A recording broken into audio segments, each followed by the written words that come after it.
And the pressure does mount here as we get closer and closer to crowning our third place winner. You say longer a series as well. As the games go on, the teams temper their play a little bit. It's the play to not lose type of composition that you see as we get the first ban phase out here. Coming into game 3, still a bit of aggression probably to be seen from these teams to get those first 2 wins under their belt first. So now what do? Do you ban the Ivern if you're Phoenix1?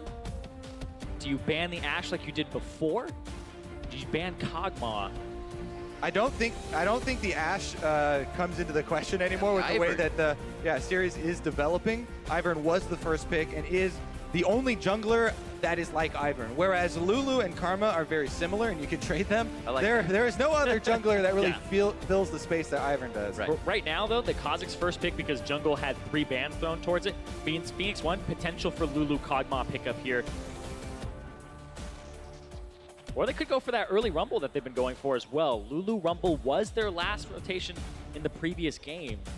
But you saw that actually did not prevent FlyQuest from playing Talon mid because they had enough magic damage from the fact that they had the Kog'Maw. Yeah, and you can slot other attack speed 80 carries into the Lulu composition. So I do kind of like the opting for a bit of each with the Lulu and the Rumble, or Lulu and a side pick here. Very interesting, guys. This is definitely flexible. And Nori could take this into the jungle, but as well Zig from the top lane. So, and also adding disengage is another extra level. A support frag? Go ahead. Yeah, this is actually double flex because there's potential for Lulu to be played mid. We saw Power Evil do it. We've seen it from Faker as well last night. But also the Gragas, it's so interesting because this is kind of the pick that a lot of teams, when they see it, say, okay, we can't pick Kog'Maw here because he will disengage the Kog'Maw who wants to play frontline from the rest of his team. But it also works really well with the Kog'Maw because I say, oh yeah, there's no other jungler that fills an Ivern space. Gragas is one of the few that can actually disengage. You talked about with the ultimate there. Is a very good body blocker. So we shall see how Phoenix1 want to play this one out. The lane assignment's definitely still up in the air. Yeah, it's like Gragas, Lee Sin are the 2 for disengage. Gragas definitely the better. And once again, the Jarvan top for Zig here. He played it up against Impact in their final game against Cloud9. Didn't go well for him though. Can have an extreme result. However, if you get going ahead of time, we've seen that multiple times. It's like a doctor's warning. Yeah, right? Meanwhile, Haya has gotten his hands on the Orianna. Banned out in the second phase constantly here. Both these teams have played a tremendous amount of it, and that is the control mage, those regular, most standard basically style of play that we see is when FlyQuest have the tank top lane for balls and the Orianna mid for high. This is their 5-on-5 mindset. Yeah, this is really what they like to play so they can group up instead of having to split a whole bunch. But I feel like it's not as strong of a suit for FlyQuest as they'd like it to be in Champion Select because now both of their solo lanes get countered and they get to know exactly what they're being played into here from Phoenix1's side. I feel like they're trying to steal away another shield that might have been Ryu's in that mid lane. Ryu, a very good Orianna player himself, combined with that Lulu, may equal the Kog'Maw later in that pick for Phoenix1. And even though Phoenix1 got to pick their top laner after FlyQuest, Jarvan into Nautilus, not a big counter, not something you have to be worried about up there. So not really too bad as far as that. Yeah, it's like you would think he'd go for something that's like a hard counter, but Nautilus pretty safe up top, just has shove advantage. Ryu has a trend going. He's played everything High played last game so far. This is really interesting because they banned out the Karma, so you won't have 2 shields on your team from FlyQuest's side if you go for the Kog'Maw here. But right now, Phoenix1 are basically saying, we want to play Kog'Maw. We want to play a magic damage dealing bottom laner. Exactly. That's the first thing that jumps out at you is like double attack damage solo laners is very, very risky. And these still could be shuffled around a little bit, but they're still going to be a bit loaded here if they do not go for the Kog'Maw. I'm going to say, Altec going for the safety for himself. He knows a lot of people can jump and hop onto him. The Ashe arrow would have been great if he wasn't looking at that specific composition. And it was going to be a Kog'Maw with that team. We'll see what they ended out, though, on the side of Phoenix1 as they see the Malzahar and Ezreal being locked in. Yeah, I do like the Ezreal when you're facing this much dive. And he can actually, this would be one of the games where you can opt for the Frozen Fist for Ezreal rather than the Trinity Force option. Go for the Iceborne Gauntlet. But obviously there is another AP bottom laner that is available, and Needed some more. that is where Phoenix1 are directing this one.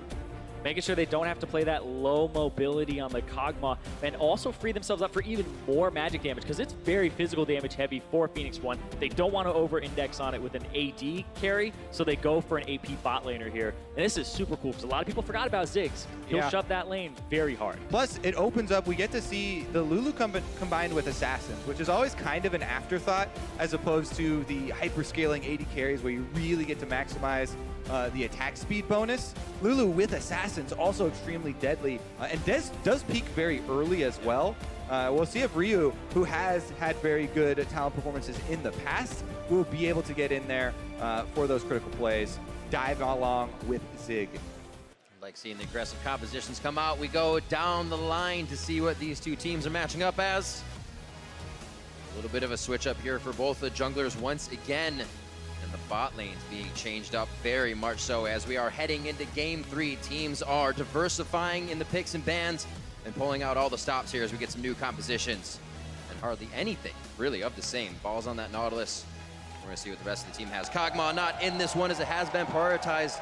Teams are going to have to make the changes if they want to find the victories here. Into Game 3, we're about to be on the Rift. FlyQuest versus P1. Let's see who can take the game. The momentum to FlyQuest. All right, once again, eyes are going to be on the junglers. I love watching Gragas plays early on. Just the level 3, you know, where is he going to throw his first flash gank? Could be critical. Ryu, obviously, is definitely a prime target, but sometimes the most obvious targets are not the best. Top lane as well, you know, early on, Nautilus as well can be punished. And the picks that came out for P1 this game with the Gragas and the Jarvan, when I looked at the draft from the last game and the very end, I wrote down thinking more engaged for P1 because they looked a little bit frustrated in how they had to start fights in the last two games, which was Zig ultiing with a Rumble for a soft engage. Now they have Gragas for a hard engage. They have a Jarvan, which will dive in. So now they can force the issue a little bit more. They still have a poke and a pick pattern that's available to them, but they do have the potential to go for those hard engage fights. Plus, there are some interesting synergies that we don't often get to see, right? Jarvan Cataclysm, holding people in place for his Zig ultimate from a bottom lane arrow. That could be very good AoE, you know, combinations that you are not really used to seeing. The only thing in there's also kind of anti-synergy with Gragas. Line them all up and then knock all the pins out of it. But we shall see, you know, how well they are able to coordinate all of these very flexible skills. Yeah, everything spells fight. Double ignite run by P1 this time. Defensive spells for Fly here, so you can see the kills coming in early. Yeah, against a Talon, you want that exhaust on your support. You want to have that barrier in the mid lane. Make sure you don't get blown up very early on. And look at this. Oh, he's like, nope, don't check it. We see it. You don't have to go over there. Yeah, this is such a good setup and something you can only really do with Malzahar, where your bottom lane almost fully leashes the red there for Moon. He does not spend the extra time to kill the large Raptor, just lets that one leash back, but very quick to his level 2, plus his red buff, and does set up some really early options. Talked about Nautilus being an early target possibility. It's also very good at setting up ganks, so Moon could have a very early timing on the top quadrant of the map, or even just go to steal away Inori's red. I mean, he's about to hit 3 off of this, and that'll be about 2 minutes and 30 seconds, and he's ready to go gank. He's ready to go somewhere. He's looking mid. It's like he's going to have the inner track. Looking for the high Moon setup. He's going to go. They're already rolling towards the bottom side, so he may have to keep that. There's a flash in. Is he Moon faster? will be able to get the slow out. Got the auto. 1Q, he wants to give it over. No, he's actually going to take it himself. The Moon and High starting it off in the mid lane. A lot of credit there to the bottom lane. The Malzahar pick with Voidlings able to get that super powerful leash to allow for the early timing here. Wow. And Ryu playing very aggressively around that mid lane. Good punish by Moon getting in there. So the first leash, what happened was Moon cleared small Raptors only. Had the red buff leashed for him, so he killed small Raptors, hit 2, did red buff, ran over to blue, did blue, hit level 3 much faster than you normally would because of that. So didn't even have to kill the big Raptor, went back for it after that gank. Inori has his work cut out for him. Bottom side of the map is clear. He heads to the top now as Ryu returns to mid lane. That flash is down, so expect a repeat gank coming in. There was flashes blown as well on the side of FlyQuest. So we'll have to see if that plays in the favor of Inori as they come back in. Ignite is still up as well for some kill pressure. FlyQuest have done such a good job of snowballing games in which either Moon or High is the beneficiary of First Blood, which has been a large amount of their games as well. And the early skirmish has paid off once again. Now it comes down to the confident play calling. And yeah, it's exactly as I said at the very beginning.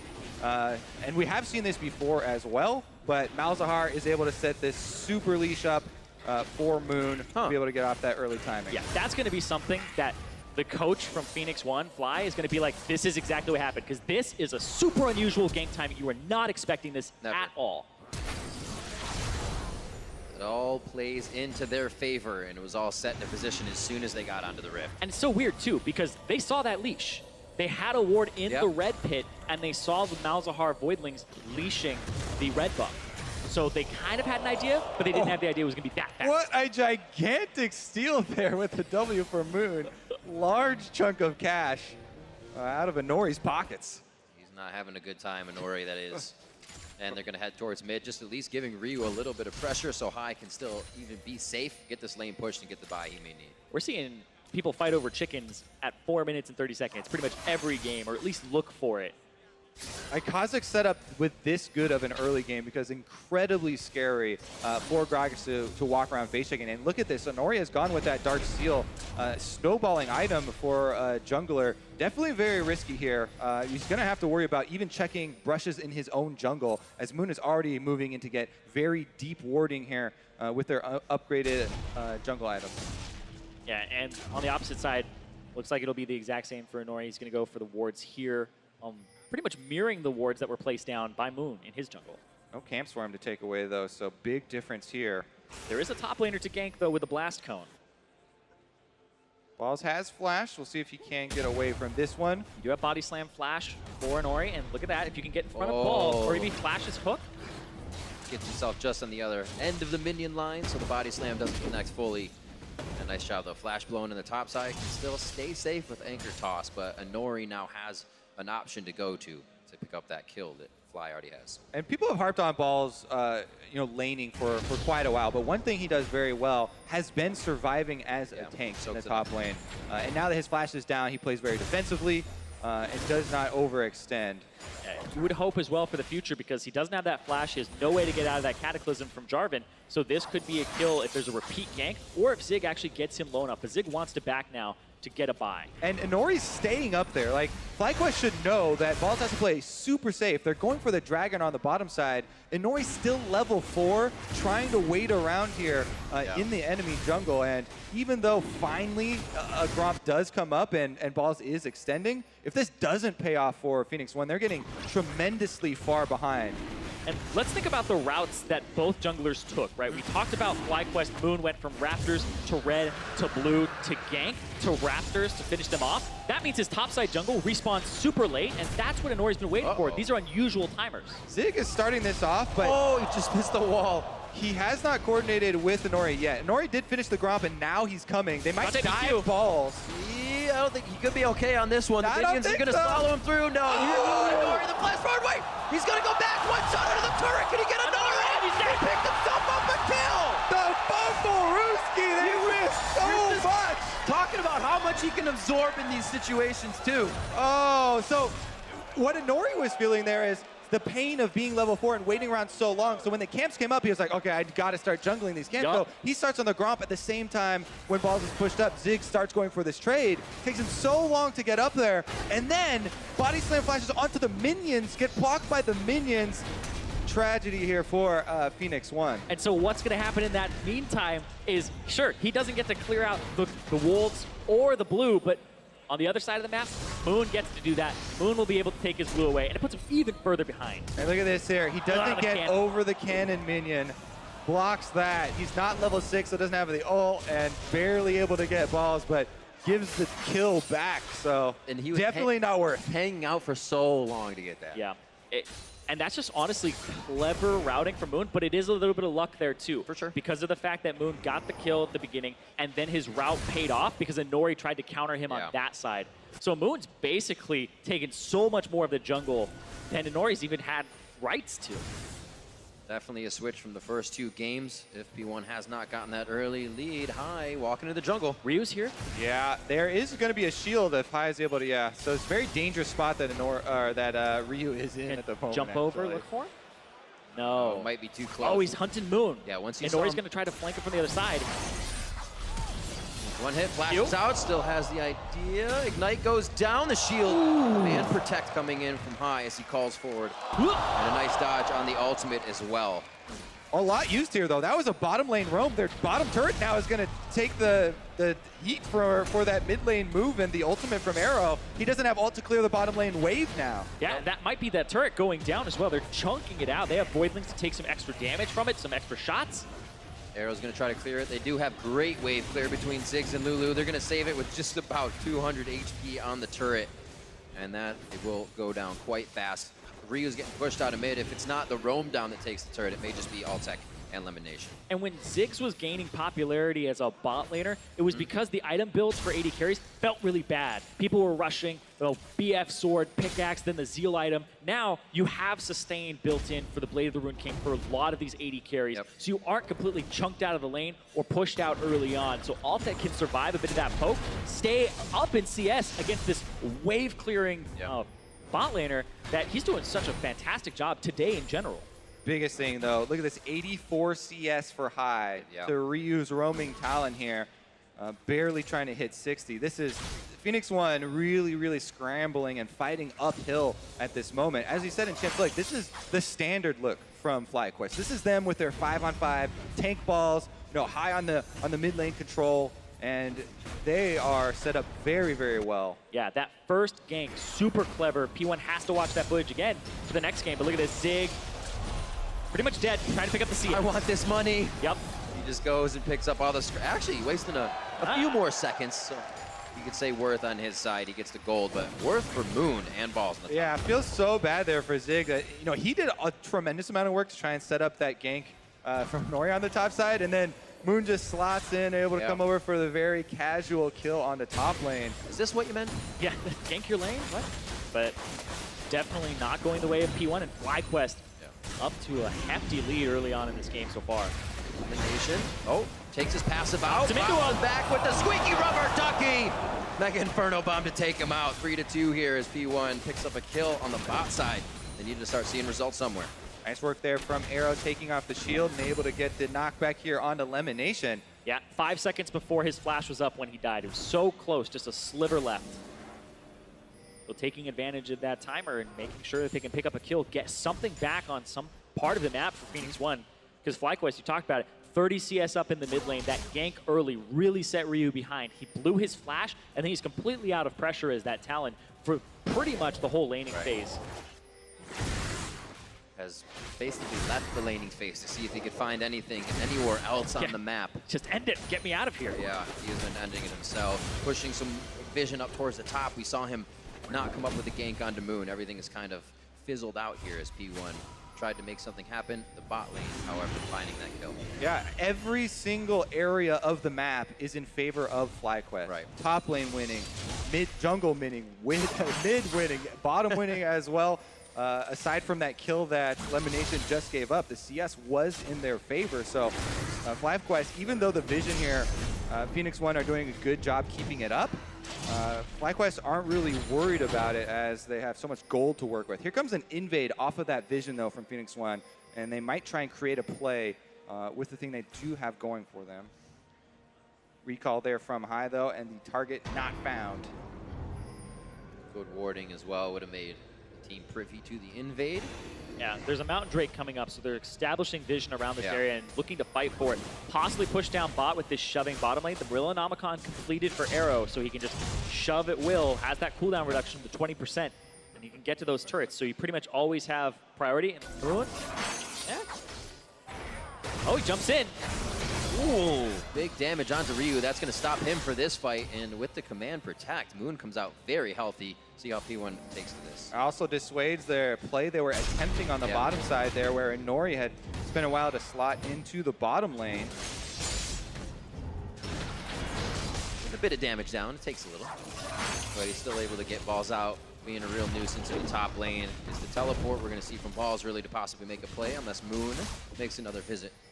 Already 2-0-0 with almost full kill participation. Yeah, even though the goal definitely for FlyQuest, as you said, Morellonomicon is such a huge early spike for the bottom lane, especially when you're up against an Ezreal going the tier. Takes a bit longer for him to create the Blade of the Ruin King than most other attack damage carries. There definitely is this window, and that's really the main window for Phoenix1.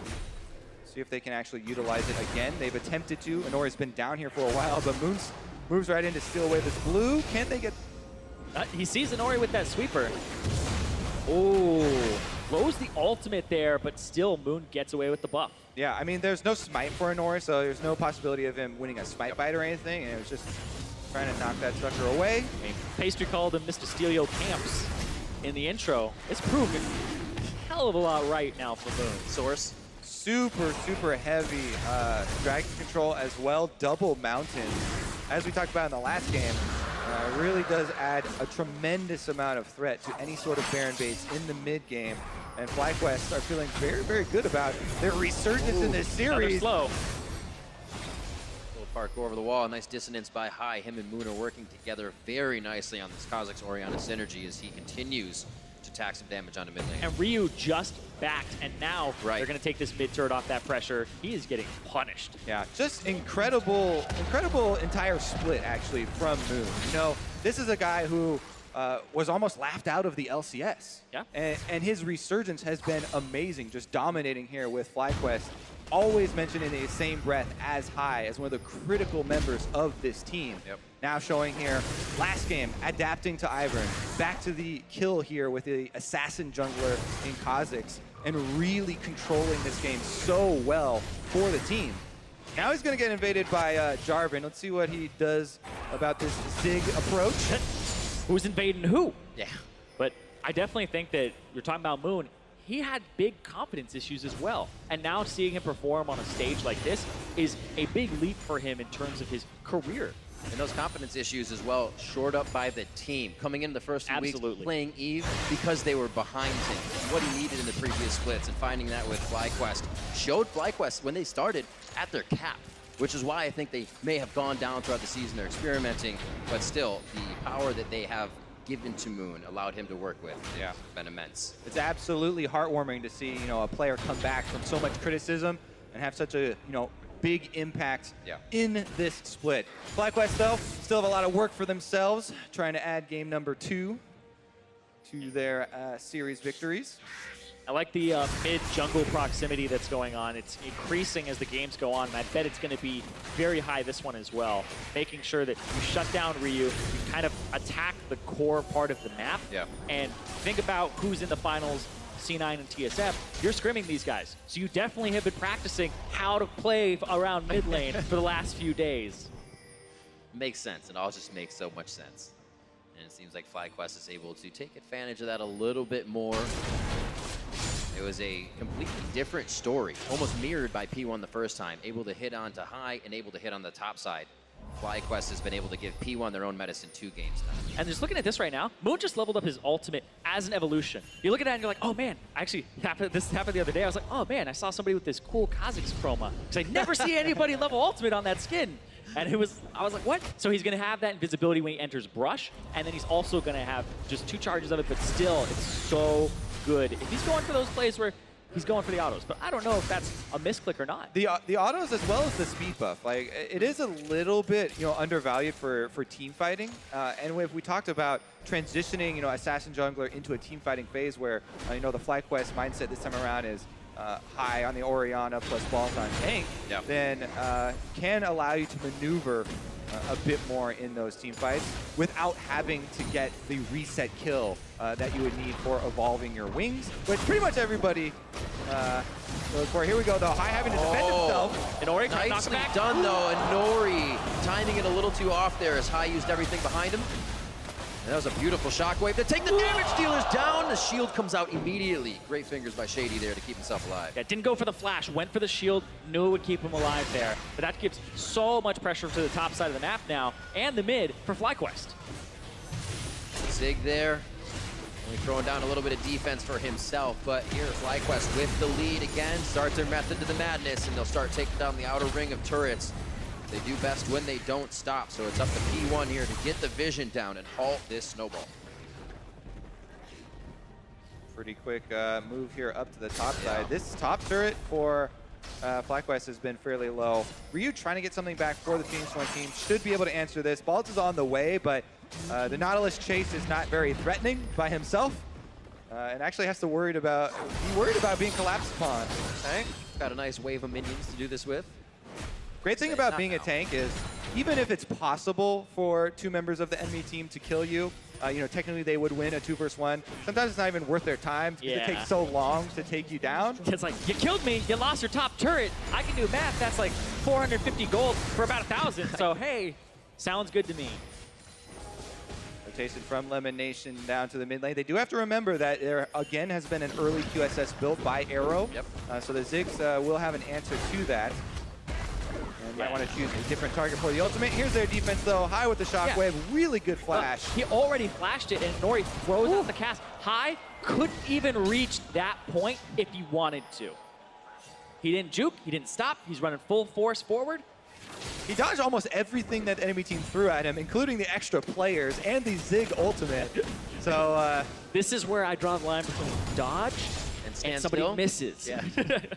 Phoenix1 just kind of throwing everything at the mid lane. And they have to. Nothing he had sticking. A great game on Talon last time. The Orianna seems to be able to provide a bit of damage as his positioning hasn't been the greatest, but able to get out of sticky situations. And that's going to make P1 want these kills more. They can't get the ones right now. Yeah, you kind of feel the frustration. They want it pretty bad. If they're going to go on him to him, they use just about everything they have. All right, And the kitchen sink. They didn't throw everything before. They had one thing left here. Zig goes in, and now they've got him on the run. Should be able to secure at least a favorable numbers fight around this Drake, if not the Drake itself. Exactly. There's a lot of teams that will fight for no reason, but this was a fight using cooldowns right before a Drake spawn. So they're trying to go for this Moon. Moon looking for the steal here. There's no ward seeing him. He's in.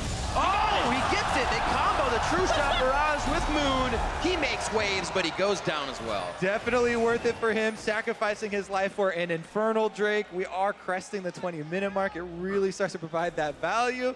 And man, Moon just will not let Phoenix1, you know, sit on a victory for more than a few seconds after they get their big opening, their pick, to try and get an Infernal Drake and get back into it. Steals it away. All right, let's see this one more time. True shot. That's an early smite from Nori as well. He smites early, then Moon's able to get in there, and Mr. Steelio Camp strikes again. Mr. Steal your objectives. Should have changed the intro. This guy is just going off. He is adding titles to himself left and right. There's still more games to go. We already going to have 4 games out of this situation due to the 1-1. And P1, this is their time now to figure out FlyQuest, figure out what they need to do and hold off this aggression. And this is a pivotal moment in this series. Currently tied, and the momentum already swinging towards FlyQuest's favor because of the way that they ended last game. And such a you know, pentakill, heartwarming fashion there for Altec. Like, they're just kind of filled with confidence here. And both of these teams are looking towards the summer split, are looking towards Worlds qualification, because, you know, with the way that the North American LCS sits right now, aside from TSM and Cloud9, the third place spot, the third place qualification to Worlds, which you would want to earn your points towards, is very much open. And a lot of the teams here are vying for that spot. Yep, there's the shockwave only onto Zig. Yeah, it's quite a bit used on one member. Dredgeline as well also takes out Shady, but there's a few ultimates necessary to keep this fight going. FlyQuest does not have those. P1, however, can't re-engage either, so that shows you how far behind they are in this situation too. Yeah, and they feel it. Right there, it's one of those situations where Zig is potentially thinking of flag and dragging in, going for a Cataclysm with the ultimate from Arrow, but he doesn't have it at that point. He's using it to clear, to get a little bit of poke. 5,000 gold down, and more than 5,000 gold down for Phoenix1. Arrow Dragons, and Arrow has to blow all of his summoners to escape. Got a wild growth there as well, so things they want to be using in offense to prep their own fights are only defensively used, and means they have to be on their back, but that much more. Oh, Ryu almost deleted. Moon already over the wall, can't find Ryu as he gets one more hop over before coming back from Invis, but FlyQuest is just lighting the fuse immediately every time they see a member of P1. They're milking these summoner spells out of P1. Right. They've had the Zig blow his flash in the bottom lane. Inori, Ryu, Shady all just blew theirs, and Moon is the only one who had to do his there. Inori's chance to get back in for the Smite fight. Are they going to give it to him? 3,300 HP. They'll take the fight over the Smite, and now they may go back. They're going to keep the health down. They still aggroed it. Damage to Elimination, starts stepping towards the back. Oh, he's back there now. They are not going to decide to go in. He gets ultied and suppressed out. Great suppression there from Lemonation over the wall, disallowing Inori from getting in or smiting, and really, really clean Baron take there from FlyQuest. That's the jungler support right there. That's exactly what you want to see. No 50-50 on the board, not even a possibility for Inori to get in the pit. He would have to do it so early. Everybody on the page peeling back and going back to Baron as necessary for FlyQuest. It is just impossible for P1 to find a way in to that fight. Still finding a few items to recipe into their inventories and a few completed. P1 looking to find a way into this game. What could it be other than, you know, the mistake from FlyQuest? Well, what they have to do is they have to go for that combo with Zig and Arrow, but it's not lining up correctly here in this game, and they have to find some picks. Right now, they're trying to kind of use the Jarvan to split push, but he's not far enough ahead to really kind of have that advantage. And when he groups up, they aren't pulling the trigger. And by the time they do look for the opportunity, Arrow's either out of mana or doesn't have the ulti. Yeah, their only real opening would be if FlyQuest go for a very risky dive into one of the inhibitor turrets, and they try and get someone out of position at the same time. But, you know, the options are dwindling here. Still decent wave clear on the side of P1. I don't know if Fly is going to be waiting for that wave clear anymore, though. With Baroned up minions, it kind of shuts down Arrow, and the rest of the team is forced to watch the minions pour into the base. Ryu can only do so much here as they now get onto the front step with just a top tier 2 up for P1.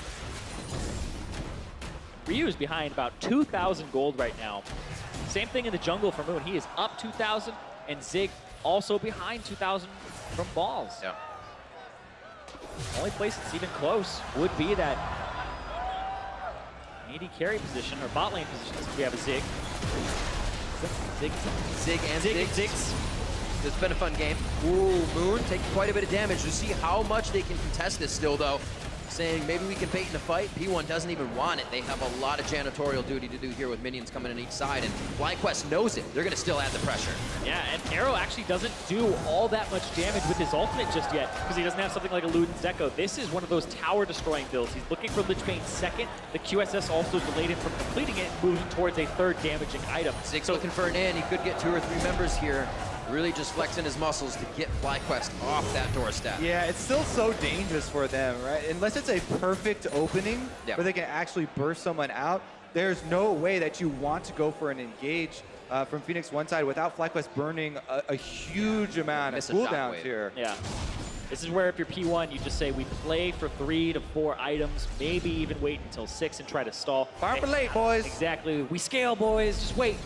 They'll give over a Cloud Drake, so nothing to cry home about. Also in this situation, try to decipher what the enemy team is doing, figure out their rotations. It's a little harder when they can just do it with having more money and power. Can't really stop that at all times, so another dragon over to FlyQuest as they make a move to the base. And I definitely want to bring this up because we talked about last game where it's like 5 turrets to 1. They're just being dismantled from a macro perspective. Again, 6 to 1 in turrets. FlyQuest are down in kills, 3 to 4 in the kill department, but they were winning their lane so hard, they're able to control the map, and then they're able to control the objectives from there. And a lot of that was the clever pathing of Moon that got him ahead, and then the lanes were able to just kind of feed off of that. Readying the death blow here as FlyQuest try and surround Phoenix1 base. The open mid lane is definitely standing and would be the prime target. Trying to push up bottom lane is Balls. Flank here in the waiting. Elimination does scout it out though, so Phoenix1 just backs against the walls and they're ready to pull the trigger. But it's a trigger where you're down 9,000 gold. That's one of the key cooldowns. There it is, we see it. Can they see it? Can P1 make this happen? Ball still over the wall, shield onto Nautilus, and going to be very tanky. Still hesitant to get that engaged. They don't have full vision, and even with mess-ups like that, it's still going to take P1 minutes to find another opening, to find their way back in. Yeah, they buy themselves a shockwave timer, and that's it worth the time to push waves out, make sure that they aren't being sieged upon. But it's a long time before that Baron, a long time before that next Drake. So right now, there isn't really much for FlyQuest to play for except to keep kind of all the lanes pushed up, keep control, ward frequently, and then look for those openings. Which, that one with high with the shockwave, don't blame him for him because he's looking for it. FlyQuest kind of reminds me of Jack's quote, imagine if I had a real weapon. FlyQuest like, imagine if I had a standard comp. I mean, it does make sense right now. They're doing a great job with the Orianna. Yep. Just kind of, I guess they hamstring themselves. They're like, we'll play Shaco. You know, go easy on the guy. But FlyQuest serious. Using the lamppost for the regular season, but here, able to bring it out. And they have another tower ready to fall. Phoenix1 have to retreat. Easily pushing them off. Balls and Moon on the front side of the fight cannot be aggressed on or contested for that turret here. And now P1 trying to do a little vision denial. So one of those fights is in their favor. Things are not looking good, and FlyQuest very close to making this a game point series. Yeah, we're seeing huge item advantages right now because there's a Trinity Force, 3-item spike for Altec right before the Baron comes up. So now they'll establish vision around it. They have an AD carry who does so much damage. Keep in mind, this is kind of a 2-threat composition for FlyQuest naturally, but they also have Moon who's ahead, and they also have some magic damage from Elimination. So there's a lot of people you have to pay attention to, but the ones you normally have to pay attention to are just so far ahead in the first place. Where you look over at somebody like Arrow, just completed 2 items with the Lich Bane, has a needlessly large rod, but then has the QSS, which is holding them down a little bit. Keep your eyes on these deep wards in mid lane, though, because it's dangerous when Phoenix1 are pushing out this far. The teleport is ready for balls, and FlyQuest want any opportunity to force an engage. If they can brute force some confrontation here, then they can definitely win that fight. The reason they don't have to risk anything, though, is Baron comes up in only 24 seconds. And they can, again, force around this neutral objective. But still, have to watch those deep wards, because balls on Nautilus is the prime flanking target. He cuts over, gave that minion. And Ori looking for 2. Side a little bit. Nice pop up there. Mega in front of him. Does a lot of damage. High is hurt. That's going to be a missed shockwave. Flash out from Ryu. That is Moon and High are down. Now they're looking for a Nori. Last shot's coming into the wall. Essence from Altec, and he gets the kill. And Nori is going to go down next. Altec trying to keep himself in the position. We saw him on that Kog'Maw. On the outside and trying to be healthy. Balls keeping this fight going. 3v1, 2v1. He's a terrible 4v1 as the team comes up behind him. Here comes the cavalry. Here comes FlyQuest, and they're looking to ace P1. The final shot, the anchor toss from Balls, and they push Sig so far out. It's not going to matter. They're going for the win here. They're in the middle inhibitor. They're going to keep pushing. Balls keeps up the chase to interrupt Ziggs teleport and or recall, and they're looking at the Nexus turrets. They are absolutely 8 seconds on Nori. The ult's down. He doesn't have much to deny here. Balls making sure that no members are going to give a problem on the back. Go for one more. He teleports in.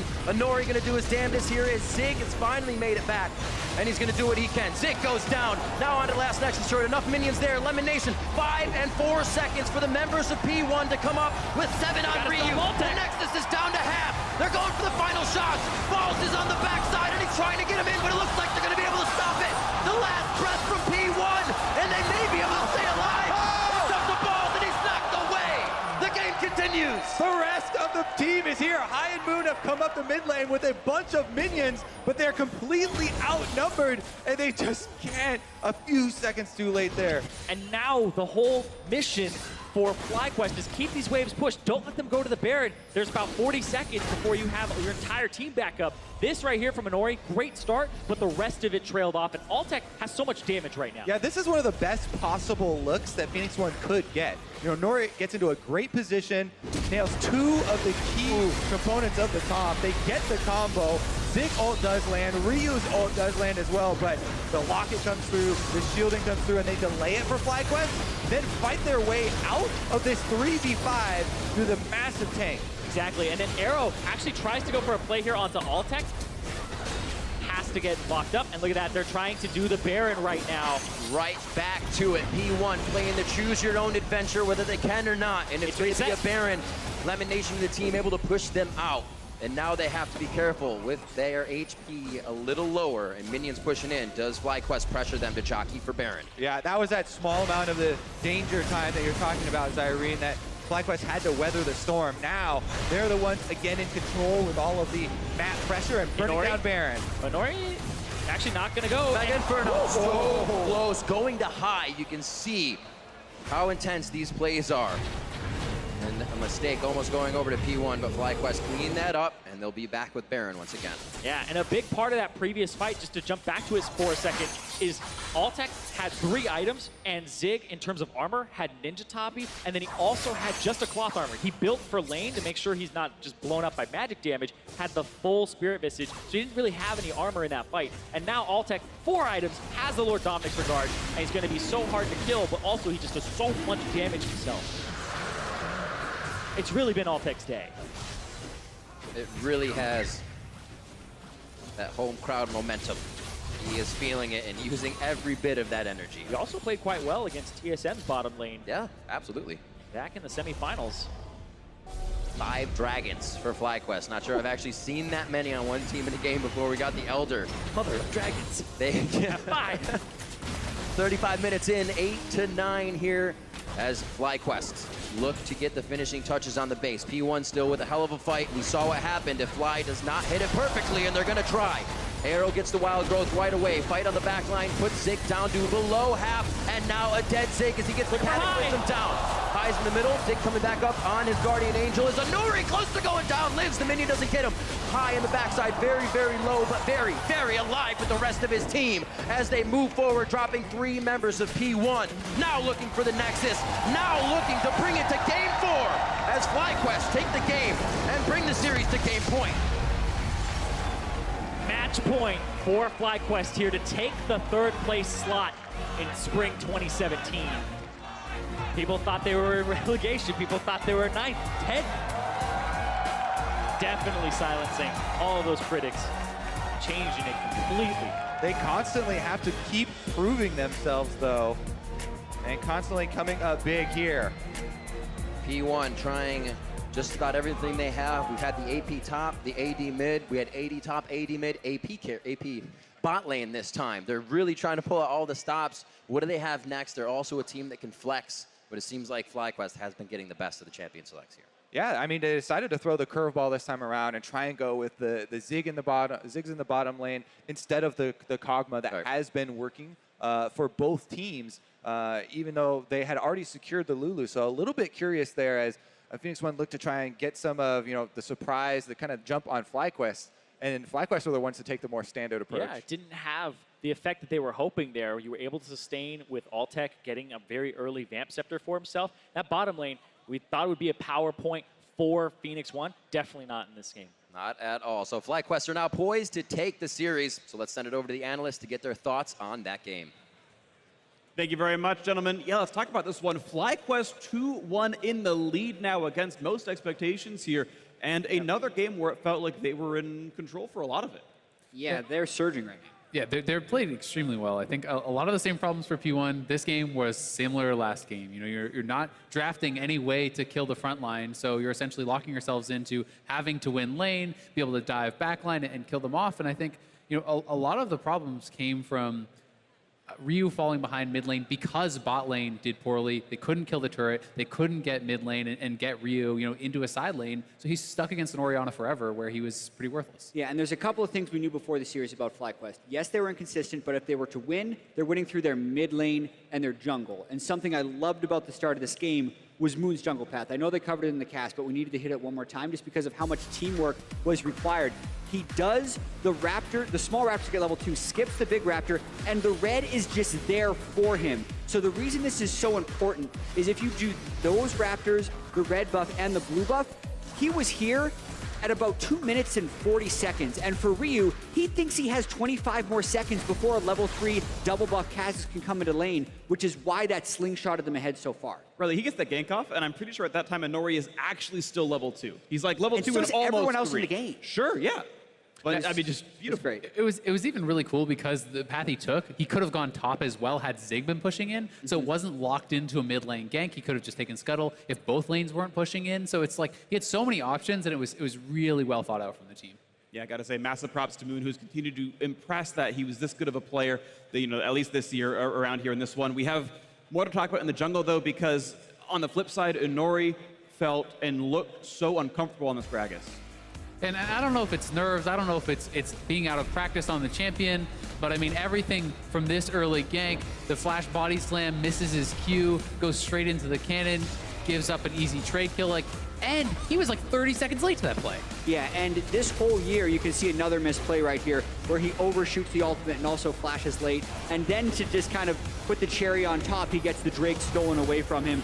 It was timed pretty well by FlyQuest, but these are the types of plays that can kind of tilt you 1 second further. And we know Inori's ego took a bit of a blow this year when Meteos came in. And this is actually a situation where you'd think you'd want to be able to sub a Meteos, but he's not here in Vancouver. So this is a time where he needs to be able to step up and get past this. And it's tricky, too, because he's getting attacked heavily in the draft phase by the opponent and by his own team. They're banning out Rengar and Ivern in this last game. He hasn't played Lee Sin all year, and his Gragas doesn't seem to be up to par. So it's a difficult situation here where he has to step up. He's not even being attacked in game. He's being attacked by the crowd occasionally as well. There was a Meteos chant coming through the crowd during Game 3. And, I mean, thankful for Inori, he has a soundproof headset. He didn't have to hear this. But, I mean, when the entire audience is like, ooh, bring in the sub, bench this guy, that's got to suck if you could ever know that happened. I mean, he doesn't have to hear it to know. This is something that he's even talked about in the interviews, the constant comparisons to Meteos and the pressure that has brought onto him has been weighing on him constantly. And he has not really looked like the same player he was last year. So rough stuff here. Of course, we can still continue to sing the praises of FlyQuest, though, who, look, it's the meme now. They keep defying expectations here. They win despite a very interesting team fight. It starts out with an immaculate 2 for 0. It's like, okay, Inori made a good play. Sick. That's a sick 2-0. And then Altic just carries the rest of the thing out. Yeah, and this was a team comp. This is a fight example of the problems that Isaac was pointing out about the team comp, where they do not have a tank killer. Because even if you're killing most of the people on the other team, they did not have a way of killing Balls' Nautilus in this fight. Yeah, so as we will eventually roll that, you can kind of see what happens. Of course, there's Inori, and yeah, his spirits do look down, but we can see this was a really good play by Inori. It just gets turned around anyway. This was actually such a good engage and really the best that they could really hope for. I think the fact that Balls itemized a little aggressive, went for Iceborne Gauntlet, knowing he's essentially untouchable, was really nice too, because he's actually putting out a lot of damage, and he's just shrugging off so many members that despite this horrible start to the fight, no one can ever deal with the tank. Yeah, and you could see Balls knew this too. He's the only tank in the game at this point that's relevant aside from, the only tank in the game that is relevant. Altec then has enough damage to lifesteal up at the backside of the fight, and since no one could get past Balls in this fight, he was able to chase everyone down. Yeah, it's very interesting, it's been 2 games in a row where Phoenix1 don't draft a tank killer. It was Jhin in the previous game, and he even went lethality first. Then here he picked up Ziggs, where Lichbane or not, that's cute, you have some poke damage, but your teamfight damage is not there. And to your point, the way that this comp can work, you don't necessarily have to deal with the tank, because if you win lanes, everything goes well with that. You dive backline, you eliminate all the threats, and then Nautilus is left there by himself. That's what they're trying to do. But when you draft these compositions with narrow win conditions, and then you fail in lane, you're doomed to lose the game, and that's 2 times in a row now they've drafted nothing to deal with the Nautilus. Right. Yeah, the drafts have been a little bit strange. I mean, I feel like their bans are hurting themselves a lot of the time, and FlyQuest, even though they had all this weird experimentation during the regular season, this was such a standard composition, and they actually played it very well. So they said they stopped kind of practicing those niche picks. Well, this could be the result of that practice throughout the rest of the year. Not to mention the experience, I think, is coming in huge. Being able to bounce back from that loss where Phoenix1 doesn't seem to be able to bounce back from that Game 2 loss. Well, I agree. It is really massive. And I know you had actually mentioned it in the previous post-game. You're like, ooh, does that pentakill shatter any hopes and dreams? And I kind of laughed. Of course not. These are competitors. But at the same time, FlyQuest the team where they reverse sweep you, and they don't really care at all. And Nori could very easily just tilt off in this one and just have another really poor Game 4. And I mean, Altec has 1 death so far in this series. He's playing incredibly well, and he's not normally supposed to be the FlyQuest win condition. When he's playing this well, the whole team is playing this well. They're looking on another level than P1 right now. Yeah, and of course, just to mention it real quick, FlyQuest has chosen to play blue side in this game, so we are 4 games in a row on the same size. Everyone's still believing that they're making the right choice. FlyQuest believe first pick is worth it, and Phoenix1 believes last pick is worth it. And despite the fact, it was interesting because you had made the point before that when FlyQuest win, they win through mid lane, and they don't care about counter picking for high. And Ryu's getting counter pick, and now 2 out of 3 times is losing lane. Yeah, and he lost lane because Moon dominated that game on Sure. Kha'Zix so hard. So I think we're seeing another first pick jungler. What I almost feel like Phoenix1 has to do is leave almost all the junglers up. I know it seems like a sin to give Rengar away, but if you're gonna be, if you want Anori to be on a comfortable champion, Right. and he is under so much pressure right now, he wants to perform. He wore a Vancouver flag onto the stage, right? He wants to perform in front of his hometown, so you have to get him a comfortable champion, and Phoenix1 hasn't been putting him in that position to succeed. Get him a comfortable champion, put Arrow on a champion he can carry. Kog'Maw was open, they didn't take it. He's their best player. You got to